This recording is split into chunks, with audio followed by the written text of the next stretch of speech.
Welcome to Deciphering Growth, the show that explores mental health from every angle. We bring you conversations with personal opinions, stories, and practical tips.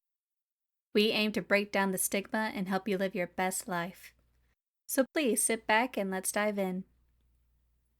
Before we begin, we want to remind our listeners that this podcast represents the opinions of Tiffany Graves, Eric Stone, and the show's guests. The content provided is for informational purposes only and should not be considered medical advice. Please consult a healthcare professional for any medical questions. The views and opinions expressed are our own and do not represent those of our workplaces. Listening, reading, emailing, or interacting on social media with our content does not establish a doctor-patient relationship.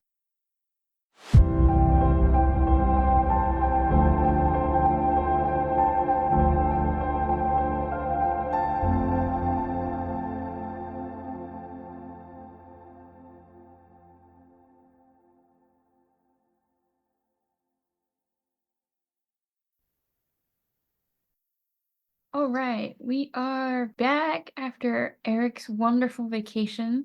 I was refreshed and kept my coffee use up.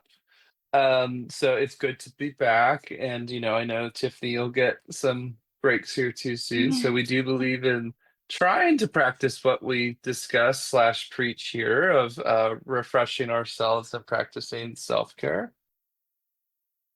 Yes, for sure. Self-care is very, very important. That being said, today we're going to dive into one of Eric's expertise area. You wanna, Yeah. I was gonna So say I guess pop a us little off. Yeah, I would say a little background, I think, for me is that I have been in the substance use field my entire time as a counselor. So I did a substance use internship. It was really wonderful. It was over in Indianapolis at an addiction hospital. And so basically, I've kind of had a different career path than some counselors that kind of work with substance a little bit or a bit. I've never not been working in substance use uh, counseling. So I just share that background to one, just give a shout out to my internship place that I learned a lot about them, Fairbanks Addiction Hospital. They are now part of the Community Health Network, and they really do have high quality standards for care. And I'm grateful I got to learn from the model that I'll talk a little bit more today. So I just want to give them a shout out because they've been so helpful. And also to my wonderful colleague at my first ever counseling job. Uh, I don't think she'd mind me giving her a full shout out. Her name is Deb Reynolds. She was a substance use counselor in the Butler County, Hamilton County, Ohio area for a very long time. She worked in the field for over 40 years. And my first job out of my counseling program was working at a correctional halfway house. And thankfully, I got to work with Miss Deb, and she was so monumentous in helping me learn how to be a better substance use counselor, helped me get my substance use license. So I just want to give a shout out because I would not be sitting here uh, talking about any of this stuff today without them pushing and steering. So why I'm talking about this is there are some different models with addiction.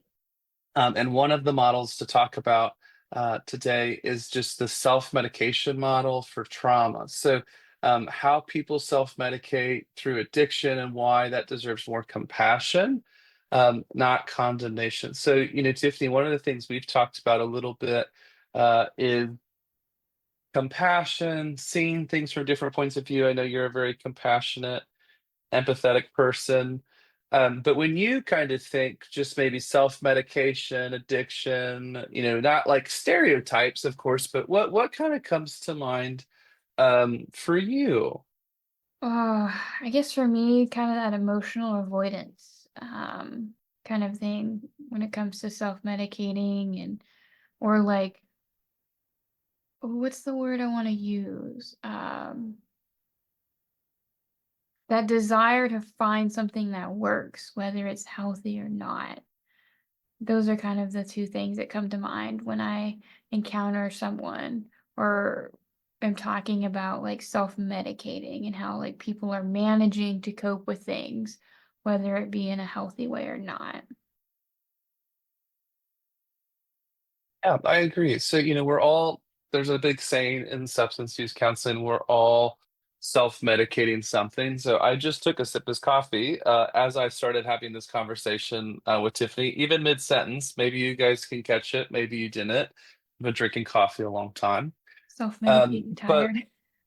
yeah, I mean, we are all doing, whether that's caffeine, whether that's a Netflix for some dopamine, whether that's spending a little money on Amazon, whether that is gambling, whether it's there's a lot of things, but when we're kind of getting into addiction, a lot of people start to think about alcohol, opioids, cannabis, food, sex, gambling. But so I think what's interesting is that like we think about what are people doing?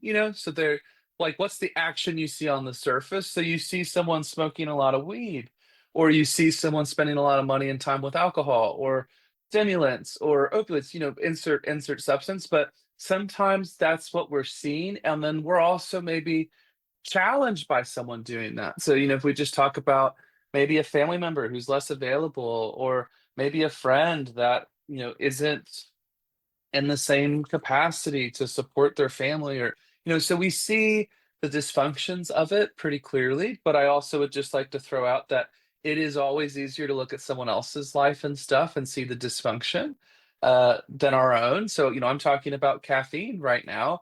There's a lot of dysfunctions that could happen with too much caffeine: lack of sleep, mood swings, irritability, headaches.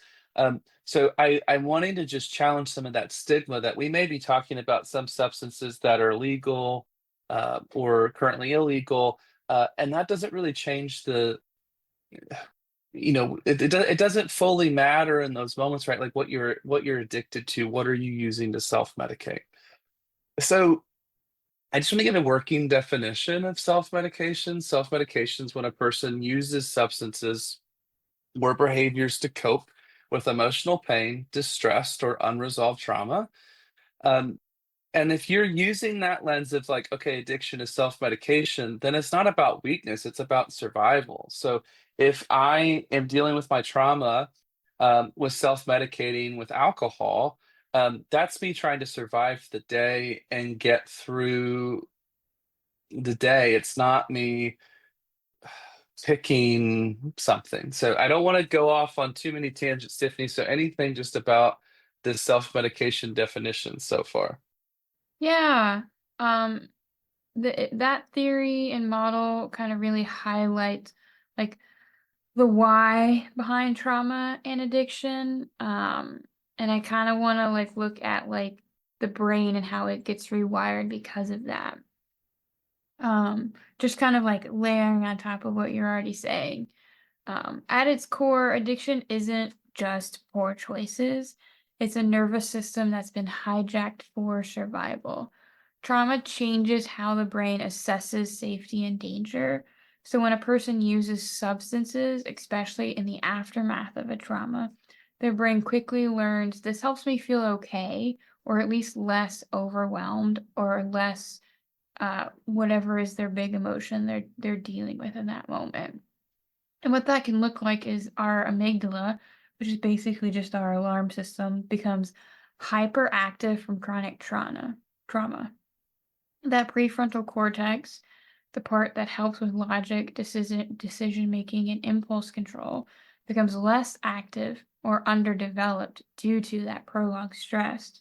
And that imbalance overall can make someone more reactive, less able to weigh in on long term consequences, and more vulnerable to reaching for short term relief, such as those drugs, alcohol, gambling, or other behaviors that release that dopamine hit. Wow. I know, Tiffany, we've talked a lot about neuroscience, a bit of some of this, and we were joking last time we were recording about how much more you enjoy that than me. So I was like, I I don't want anyone to think I don't care about neuroscience, so please don't hear this. It's just I think just being honest, like Tiffany, I've talked about this, like when Tiffany talks about neuroscience, I think one could leave feeling passionate, maybe even inspired and also educated. If you hear me talk about neuroscience, you probably know what we're talking about, but I'll be honest, I don't know if anyone's ever felt um, well, most of the time inspired. I've got one bit I could talk about with the brain, but I tried to go. So I don't know. I feel like that's your lane, Tiffany. So I don't want to step on it. So is there anything else? Um, just regarding like the dopamine, when we talk about that addiction process, we can't skip dopamine. It's our brain's feel-good chemical. It can come from anything such as drinking coffee in the morning. Um, but dopamine isn't just about pleasure, it's also about learning and survival. It helps us remember what felt good so then we can repeat that behavior. So trauma survivors often have a low base dopamine level. They're not just chasing a high. Um, that is one of the myths that drive me crazy. They're just trying to feel a normal level of dopamine. Substances or behaviors that flood the brain with dopamine can become hardwired as survival tools because they help them feel a little bit more normal and functional. Over time, their brain learns that the substance is essential for that dopamine regulation, and other sources of joy like connection, creativity, or movement lose their appeal. And this we call this reward pathway narrowing, where we kind of focus in on one thing that has a bigger dopamine affect than like the other encapsulating activities. Um, Wow. Something to caution is it's not that people with addiction love substances too much. It's that their brain forgets how to love anything else because it has learned that like that's a easier way to get a bigger and faster dopamine hit. Yeah, and this is maybe the one thing I feel most confident discussing about like well, I would say EMDR, but just trauma and addiction. If I'm 14 and I've gone through a lot of trauma, alcohol is easier to find than therapy, even at 14. And I don't want to, and especially in certain areas. I mean, we could talk about insert thing. And I also want to maybe challenge some people's notions. Like, if you've grown up in an environment where everyone is drinking, and that is how you've seen everyone cope with stress at work or family, it's having a beer, it's getting drunk on the weekends, on a weeknight, um, smoking. I mean, insert thing. You don't have the same notions that maybe somebody who's like, hey, like, be mindful, be careful, kind of thing. So the thing I would maybe also just throw out there is that if you've started using a substance or whatever addiction that has maybe taken over for coping, um, you stop developing other coping skills. And so if you're 14 and start relying on cannabis, uh, that's more common now, actually, for teenagers, cannabis versus alcohol. It's not saying you're still 14 when you're 20. It just means, hey, you probably didn't pick up other coping tools until maybe that wasn't serving you or working for you anymore. So that's typically what I'm seeing as a substance use counselor. There's this point people hit where the self-medication is not working as much. Um, I have the honor of working with a lot of first responders and veterans. There's a big work hard, play hard mantra that comes with some of this. And so that also can be challenging. One thing that people ask me sometimes, do you have to go through withdrawals to have an addiction issue? Do you have to have, cravings or tolerance? And it's like, you don't have to have all of those things. You'll have some of those things, but sometimes people, we choose to look at what we would like things to be. And so sometimes we discount the stuff right in front of us. So I just want to maybe throw out that there's different cultures where maybe addiction is not seen. I mean, just even smoke breaks with nicotine, like there are some jobs it's weird if you're not smoking. There are some jobs where it's weird if you're not going to the bar before. Um, and I'm not trying to judge any other industries. I think about some of my clients where they've worked in construction or manual labor jobs. I mean, there's some challenges being in spaces like that for certain substances people take, like stimulants for energy. So, um, all this to say, I really just want this to feel like a judgment-free conversation. So maybe if you're coming in with a lot of knowledge about addiction and recovery, hope you feel like your experiences are being honored and trauma-informed discussed. And maybe if you know less about addiction, like I did, when I started that maybe you leave feeling a little more equipped to have that conversation or discuss some things at length with someone. Yeah, and going off of that, kind of a little bit deeper dive in is that addiction is often rooted in your nervous system that doesn't know how to settle down. Trauma keeps people stuck in that flight, fright, freeze, or fawn. Substances, even the destructive ones, can create a temporary illusion of safety that people may not have experienced before. So, alcohol may mimic the effects of GABA, which is a calming neurotransmitter that like has an effect on your anxious system. Stimulants may increase dopamine and norepinephrine, which can help with focus or energy for survivors who feel shut down or foggy. And opioids may dull pain, not just physical pain, but emotional pain.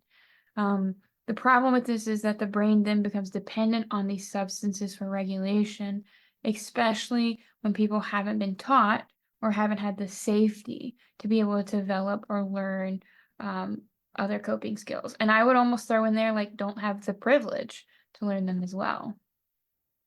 Mm.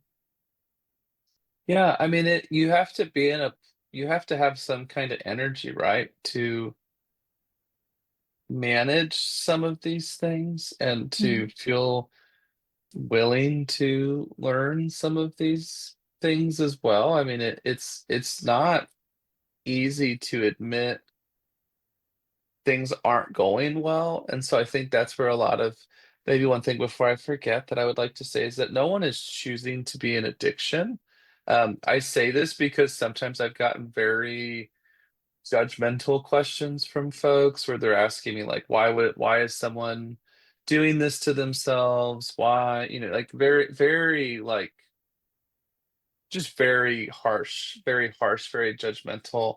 And I would just argue there are no kids at a daycare or a preschool or an elementary school that would pick to be in addiction and lose out on things with their life due to that Mhm. addiction. Yeah. And that cycle of trauma and addiction in the brain, and you probably see this more than I ever will, if at all, where it gets cyclical in terms of like a trauma causes dysregulation, which can lead to substance use, which causes more dysregulation, which can then lead into more trauma. And the longer that cycle continues, the longer and more it reshapes the brain structure and function. So, for example, the hippocampus responsible for memory may shrink, which can lead to flashbacks, memory gaps, and further emotional struggles. The insula, which helps people recognize internal body signals like hunger, fatigue, emotional state, may become desensitized, and this can lead to a disconnect from the body, even from recognizing when something is wrong. Over time, this cycle makes the brain stop prioritizing long-term goals because it becomes hardwired to chase those short-term relief systems, and you get stuck in that neurobiological loop. It is very easy to get stuck, I think, in one of these loops. Um, I also would just say that, when we talk about maybe nervous system reaction, kind of talking about trauma isn't just about what happened to you, it's about what happens inside of you as a result. So Mhm. just getting that dysregulation, feeling that edge, feeling numb. A lot of my clients have described trying to stay numb to things. It's easier to get through the day and survive feeling numb than feeling hypervigilant or feeling, unsafe. That's a very draining feeling to be exhausted. And so one of the things I just wanted to ask people who are listening is just imagining walking around every day like that, feeling on edge, carrying that all over your body. Someone hands you a drink or a pill or a vape, or you discover you can scroll for 3 hours and forget that ache inside you for a moment. That is the trap and cycle of self-medicating. You just get that temporary relief, reinforces the cycle, but the pain returns often stronger than before. Mhm. That is the cycle that I think a lot of people get caught in. And again, I just would say no one would choose to have that experience. No one would choose to willingly go through this. Yeah, this is a unfortunate, um I don't like the word easy, like, a cycle that we can unintentionally put our brains in when we find something that our brain goes, "Oh my gosh, this is great. This, like, helps." Even if it's healthy or not, our brain just goes, "I want more." Our brain is really good at telling us what it wants more of. Yeah, so that's a survival thing of maybe not, always having the amount of access that we have access to things now. Mhm. We can very easily find uh, fat, sugar, carbs, dopamine, insert thing. It's pretty. Hell, it's easier than maybe I would argue it's ever been to Mhm. do some of those things. Um, Yeah, so I would just maybe throw out that it's very innocuous at the start, and it's something that you can very easily slide into. Um, One could simply look at the counseling board during COVID to see how many people were struggling with their own self-medication issues going on during that time, having license impairments and suspensions and um, reprimands. And, I say that not to be hard on our colleagues, Tiffany, but just to be like, you and I are not exempt from the challenges and risk associated with self-medicating or spending a lot of time with self-medication. Yeah, for sure. I guess this is something because you're more of an expert in this field than I am. I don't really work with addictions and trauma. Um, would you say that self-medicating is a spectrum? Yeah, I mean, I think a lot of people will start with what is legal, what is not. So yes, there are going to be less immediate issues for someone who is self-mating with alcohol than maybe substances one can buy illegally on the street. Also, there are certain substances that have way just more intense side effects right away. So, I mean, there's a huge difference in talking about cannabis to opioids, stimulants, and alcohol. Even just in withdrawal, I mean, one can die from alcohol and benzo withdrawal. And so, one thing I feel like more and more people are learning this, but if someone's trying to stop drinking alcohol, and let's say they're a very heavy drinker, they're drinking uh, let's go 15 beers a day. That's very dangerous to go from 15 beers a day to zero. One is actually supposed to taper medically in a safe environment because there are so many things that can happen. But one of the challenges you'll see is that, that is a lot of risk for someone to go in and talk about. And typically, everybody's heard that story of someone who could cold turkey quit and never went back to smoking. So I think it can be very challenging for people to feel open to discuss some of this. And, Mhm. and sometimes there's even a stigma about just even saying, "Hey, I'm in recovery," or "I used to be in recovery," or "I used to struggle with this," because there's this idea that now, oh my gosh, at any moment, me at 10 years clean, I'm not, but just an example, someone that's 10 years clean, oh, at any moment I can go back and go back to that version of myself. And so in the 12-step community, there's a big discussion of like always they use the word addict. I do not use this word, but that is the word they would use. Once an addict, always an addict, and to be on the lookout. And while that is true that there's always that risk, there's a huge, breakdown of relapse rates when we hit that 90 days for people, when they're hitting that 6 months, 1 year, 2 year milestone. So um, it's just one of those things that I think people are having less and less stigma, but it's very interesting to me what it seems that some people feel very comfortable having stigma for people in addiction or in recovery. Very harsh, very judgmental. I see most of the vitriol for people who are parents and parents who have struggled with addiction. Listen, I'm a parent myself. I'm very proud to be a parent. I don't have any magic superpowers or gifts or things that have come to me because I'm a parent. So all of the things I was struggling with before, I'm also struggling with as a parent. That's the same thing if someone is struggling with addiction. And I promise you, the judgment is not helping. If anything, it does the rebound effect. It is gas on a fire, making them feel even worse about themselves. And you know, if I could delete one show completely and everyone would forget what show existed, I think you know where I'm going, Tiffany. It would be the show Intervention, because I swear to you, the amount of people that think that that show is helpful, empowering, or whatever, it still Crazy. comes up. I don't know if that show's been around for like 15 years, but the amount of times I still hear about that show on It a was very regular intense. basis. I remember It watching like was. an episode or two going, "Oh my gosh, this is hard to watch." Um, It but is. that being said, I did want to throw in a little snippet about like how quitting cold turkey can actually like cause a lot of like issues. Um, so when someone uses a substance regularly, your brain adapts by altering its natural balance of neurotransmitters. We call this neuroadaptation. So the brain reduces its own natural production of feel-good chemicals like dopamine, endorphins, serotonin, and GABA because it's receiving those effects artificially. When you stop abruptly, the brain is caught off guard. The supply is gone. The brain hasn't recalibrated itself. This can lead to acute withdrawal symptoms such as anxiety, insomnia, irritability, depression, sweating, nausea, tremors, even seizures, depending on substance, because you like don't have that same balance, and now your brain's overexcitable.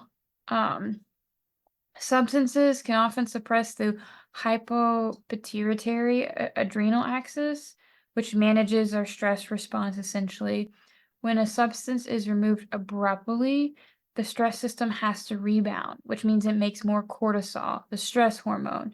This can cause feelings of hyperarousal, anxiety, agitation, and difficulty sleeping. It can also make the body feel like it's under a threat again, and then it tries to restore equilibrium by ramping out stress output, which can worsen cravings and worsen emotional dysregulation. Most addictive substances can cause a dopamine flood in the brain's reward center. So over time, the brain downregulates that dopamine receptor to protect against overstimulation, and quitting cold turkey can cause a dopamine crash, which can lead to an inability to feel pleasure, can increase intense fatigue and emotional flatness. It can feel like life has absolutely no reward. And this is a common factor why relapse is so common in early abstinence when you quit cold turkey, because your brain is looking for a spark in the absence of all of that dopamine that you were just giving it. Wow. Um, yeah, I know, it's kind of crazy. No, I Chronic, love the science. the chronic substance use can cause inflammation in the brain, especially in your prefrontal cortex and limbic system. And when you quit abruptly, that inflammation still remains, but without the numbing effects of the substance. So this can result in mental fog, poor concentration, memory lapses, slowed executive function. It takes time, often weeks to months, for this brain fog to clear and reestablish like functional normal neural pathways.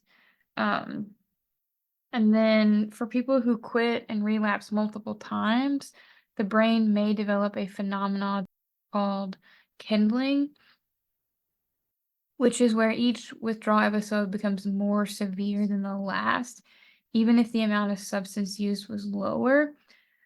This is because the nervous system becomes more hypersensitive to the absence of the drug.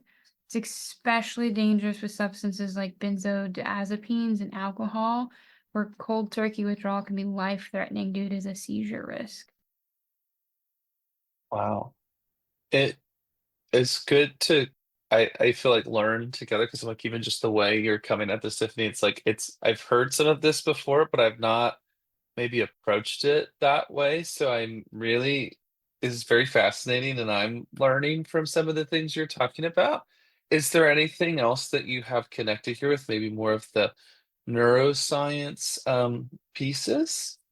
The only thing that I have left to talk about, and then it's geared towards your specialty, is that even after years of trauma and addiction, your brain still has the neuroplasticity to change. It just needs consistent safety, attuned connection, and compassionate structure. And this is where trauma informed therapy like EMDR or IFS can help reconnect brain regions and regulate a person's nervous system. Um, and I thought you could talk more about wonderful EMDR since that is not my specialty. Yeah, so EMDR is something that when we're talking about trauma, it's something that can help people heal different parts of their brain. I will say just a quick disclaimer that not everyone likes EMDR, and honestly, I don't mean this to demean the work. Not everyone will need it or benefit from it, even though it's something I'm very passionate about. I've personally done EMDR, and but it is something that a lot of clients do, at least that I've worked with the heavy trauma, complex trauma prefer, is that you are able to process your trauma without having to maybe discuss every detail.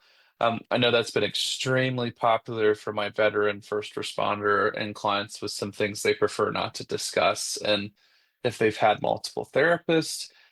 So that is the model why I gave a shout out to where I did my internship, and then also to Debbie, who I worked with, is that she was really passionate and they were very passionate about treating the trauma, treating some of the things underneath. Um, it's not enough to give someone some relapse prevention plans, tell them not to do drugs, and then put them back in the same environment. That's not a success. Not treating what maybe led to them getting there. It will help for a bit, but if you're talking about a long-term solution, a healing some of those wounds, it's going to involve EMDR, trauma focused CBT, religion support. There's lots of different ways to heal, but it's going to involve something that is different. And there's just a lot of clients in my head, and I'm not going to share any of their stories because that's not appropriate. But I do want to give a shout out to an upcoming guest that we have coming. He will share much more about his story. Chris Perry is a outspoken mental health advocate for the first responder community. He worked as a police officer for many years in Cincinnati. And he has a very powerful story that I'm not going to steal. So I guess this is a little bit of a preview.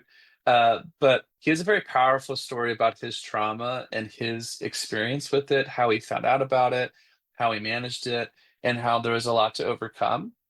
So please know that Tiffany and I work with lots of different people, but we very intentionally will never share their stories here because the beauty of therapy is that privacy uh, and confidentiality. But I will share that. There's lots of ways people try to self-medicate, and I am grateful for my own trauma healing and the people in my life, the therapists that I had in my life that were able to help me to heal. But too often we try to treat the addiction without treating the pain underneath, and that's like slapping a band-aid on a bullet wound. It does not work. And I would just maybe throw one more piece in this, of that people aren't choosing how they respond to a trauma. That would be so lovely if that were the case. Um, it would be wonderful to choose how our body responds, choose how that is. But that is not real life, and that is not what we're doing in therapy. Just don't be anxious, don't be depressed, don't be bothered by this. That's not doesn't work for anyone. Wouldn't work for me. Wouldn't work scientifically. And so there's a lot of different ways to try to heal, but it's no one's fault if they've not already healed some of those wounds. hmm Yeah. And I just want to say that quitting isn't just a matter of willpower. Heavy quotes on quitting here. Oh, yes. It isn't a matter of willpower. It's a shock to your brain that's been rewired for your survival after a trauma. Recovery requires a slow, compassionate reset of your nervous system and relationship building. That might include gradual tapering, medical support, therapy, and daily regulation practice. Because when the brain has been surviving on a substance of any form, it takes time, safety, and structure to help it teach how to live without one. I love that so much. Yeah. Any Um, last minute wrap ups? I think very similar to you. Addiction is not a moral failing. Um, we would never go to somebody that needs physical therapy for a shoulder injury and be like, "You weak person." Like, no one's doing that. I mean, maybe they are. I've not heard of that. I hope they're not. We wouldn't go to somebody who is taking insulin to manage diabetes and be like, "Oh, well, you chose," like we don't do that for other health conditions. So it's very striking that that is still how some people approach um, addiction. And I would maybe challenge that we need to stop moralizing pain. Addiction isn't a moral failure, it's a survival strategy that's outlived its usefulness. We need to have spaces to have some of these conversations in therapy, outside of therapy, talk about things where people have been through things. Um, and the last thing, this may feel counter, no one owes you their story. So just because you know that someone may be in recovery, it doesn't mean that they ought to tell you or obligated to tell you anything. And the best kind of an example I think a lot of people know, you would not go up to a veteran and ask them, "Have you killed someone? Have you ever shot someone?" Hopefully, not doing that to a police officer either. Why would you go up to someone in recovery? It's like, "Oh, what all did you do? What all have you done?" That's a very insensitive, thoughtless question, and it's very offensive. So I would just maybe encourage people, if you know there's people in your life that maybe have struggled or are struggling, be a kind, safe person. Let them know you care about them, but don't force that conversation. That's not helpful. If they want to talk about it, let them know you care and you're interested, but it would not be helpful. Just like it wouldn't be helpful if somebody made me talk about something I did not want to talk about. Um, but I appreciate everyone kind of letting me go. Tiffany and I always have things that we know we could go on tangents or rants on, and this is one. And so, if anybody has any specific stories they're willing to share, as much as we're not going to share anyone's story without their consent and permission, if anybody's willing to come on and we talk about their experience or talk about what they've seen, we'd love to have that. We just want to be very mindful and intentional that we're not drive by discussing some things, bringing things up, and then not coming back. That's not holistic, and feels like it defeats the purpose of this for Tiffany and I, Mhm. wanting to have some trauma-informed conversation and just kind of break down some of the walls to have some of these conversations. Yeah, breaking down walls. I feel like we need to do like record an ad where like just busting down some walls. That sounds fun. Maybe that wellness day. Yeah. All right. Well, that's all we have for today. We appreciate you guys, as always, joining us. You can catch us on Spotify and any other major listening platform. And you can always join us on our Patreon for this episode and other exclusive content. Thanks for tuning in to this week's episode of Deciphering Growth. We hope you found our conversation helpful and insightful. Subscribe to our podcast for more episodes and check out our Patreon for more content. Don't hesitate to contact us on social media if you have any questions or comments. We'd love to hear from you. Until next time, keep growing.